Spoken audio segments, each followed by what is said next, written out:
Hello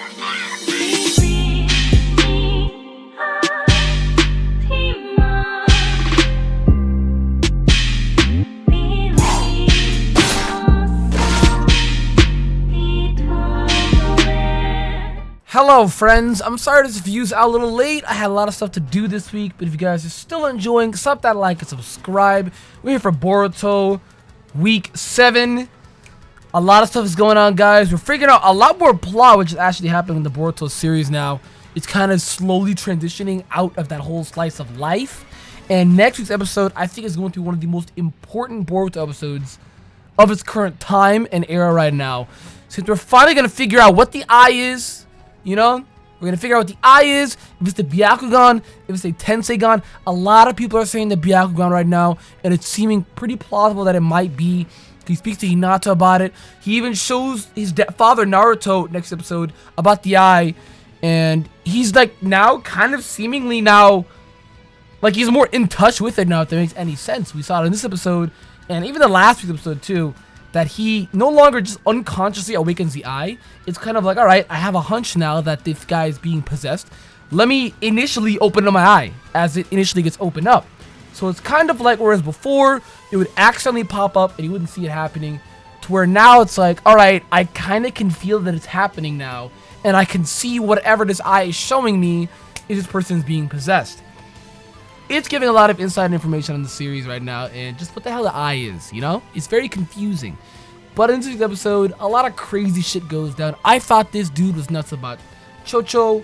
And I'm not gonna lie, Chocho kinda cute. She kinda cute. This episode, she kinda cute. But he was really after Sumire, and I'm like, we finally got a name for this bitch. Because like the entire time, people even call her like Miss Class President or some shit. That I'm like, yo, what is her name? And they probably have already said her name, but I probably realistically forgot, right? But the fact right now, right? The fact that this chick and Boruto are being shipped is insane. This is like, the shipping for these two it's huge. I'm like, it's everywhere. We were trending on Tumblr for a little bit. I'm like, why? I watched this episode. I didn't really feel much of a connection between the two, you know? And I guess maybe it's because he saved her. He protected her from this creepy dude that was like obsessed with her. He wanted to bang her and shit. And I'm like, bro, what? Like in the beginning of the episode, he's like sniffing her neck, about to lick that shit. I'm like, what? What? What is that hentai Naruto? What's going on, dude? Like, this dude is a freak. He's creepy. He's gross. He's weird, dude. Ugh. I'm not gonna lie. Ugh. He's foul and atrocious. And the entire time as I watched this, I thought maybe he was nuts about Chocho, right? Turns out he's not. And he's just full of shit, bro. He's just full of shit. You know, I don't like him. I don't like him because this is not how you get a girl. And this is the reason why feminism is a thing right here. A pretty big reason here. Because dudes feel like they can do whatever they want. And now I feel like I'm a feminist or an anti-feminist. And I'm standing this shit. No, but I'm not. But it annoys me, alright? I respect feminism, but this shit annoys me, you know? It's not that deep. I know it's not that deep. But it can be seen that way, you know? It's kind of annoying. I sat there watching it. I'm like, why is he like doing 95% of what he's doing? Go up to her and talk to her and try and get to know her. And Chocho's idea was dumb as shit too. She's all like, you know what, dude? Just say it.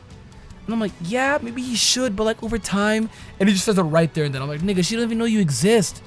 And apparently he knows because she said hey to him like one time or some shit like that.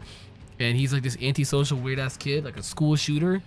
And it's like you say hey to the school shooter once, all of a sudden, next thing you know, hey, he's shooting you up. Like, it's not that deep, buddy. You know, it's not that fucking deep. I don't know, dude. I don't know. The whole thing is just stupid. Half of this episode is fucking stupid because the logic in it is just dumb as fuck. I'm sitting there like, come on, bro. That's the best you got? That's the best you got?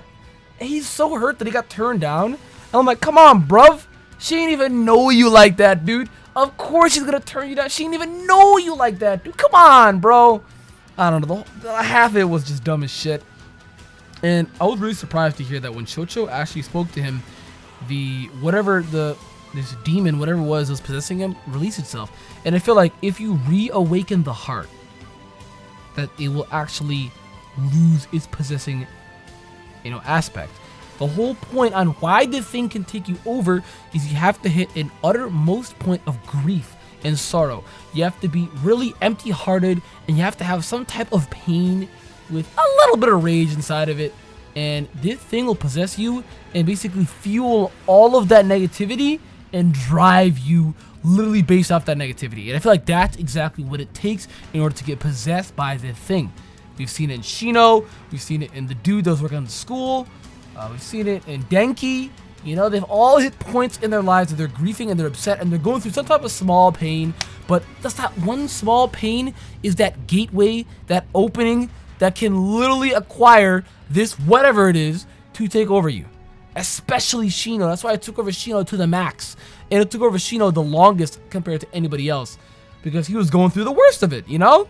He was going through the worst of it. So, his is being built up, you know? So was Denki's too. I mean, so was really everybody's. But we really saw it as Shino's the most. Because it really emphasized that most on Shino's built up pain, you know? So, the whole reason on how the thing can possess you is because of that. In next week's episode, we really figure out next week's episode, what is Boruto's eye? He talks to his mother about it, his sister, his father, really Naruto, and we get more plot as well on what this beast is. I know a lot of people are saying that it's the beast that fucking Boruto summoned. I don't think it is that at all. I don't. Because Boruto summoned that creature. I don't think it's that at all. I think it has something to do with Mitsuki and Orochimaru. I think they know something about it. I don't think they're directly involved, more so that they're information gurus, you know? If you remember from the original Naruto, Orochimaru always knew the right answer. Even though he wasn't directly involved, he always knew the right answer. Because he likes to keep his information up to date. He's a nosy ass bitch. And his son, Mitsuki, if you didn't know it's his son, come on, it's obviously implied now that he's speaking to Orochimaru through the snake. That, and it was confirmed in the manga as well, that this Orochimaru biogenetically made this child, like, not from his sperm. He made this child, right? Not like that though, but like he made it, you know? Like making a toy, like building a toy.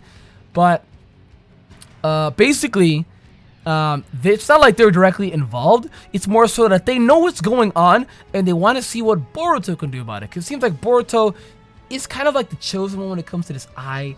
It's Naruto heritage. Any main character is the chosen one. Any fucking anime, you know what I mean? But it's like Boruto is kind of special to whatever is going on right now. He's like the key. He can help and do something about it. Maybe Orochimaru wants his eye. I don't fucking know. He's not a bad guy anymore, so I doubt it. But it's his eye, and his eye is helping them see what this is. And I don't think they're more along interested in. Well, they're interested in the eye, but at the same time, they're interested as to what this thing is, and they want to know more about it because they don't really know much about it either, from what we know. And from my assumption, I feel like they don't know anything all about it, and that's why Mitsuki came into this village to learn more about it through the help of Boruto, who can help them, Mitsuki and Orochimaru, learn more about it. That's just my 2 cents there. If you guys enjoyed those, have a like and subscribe to my 2 cents there. Let me know what you think in the comments down below. I'll try and get a My Hero review out today as well. And thank you guys for watching. I'm sorry it's late. It will not happen again. I'll see you guys next time. Peace out.